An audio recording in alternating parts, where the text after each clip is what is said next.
Tatay, ako na po bahala. Antayin mo lang ako dito at ilalabas kita. Salamat talaga, anak. At mag-ingat ka parati sa mga ginagawa mo. Sir, magkano po ba kung papiyansahan ko yung tatay ko para makalabas na po siya, ma? Malaki-laki yung magiging piyansa ng tatay mo, Iha. Baka hindi mo kaya. Sapat na po ba yung 2 gintong gold bar sa piyansa ni tatay?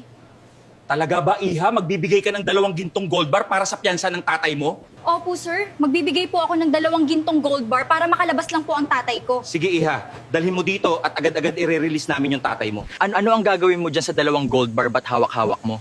Ito yung gagamitin kong pantubos kay tatay para siya ay makalaya sa kulungan. Sige, ihahatid na lang kita doon para mapadali ka at hindi ako papasok. Sigurado ka ba, Guis? Sige, maraming salamat kung ganun. Kumapit ka ng mabuti, Elena! At lilipad na tayo! Salamat talaga, Bagwi, sa paghatid mo sa akin. Walang anuman, Elena. Mas mapapadali ka pag sa itaas tayo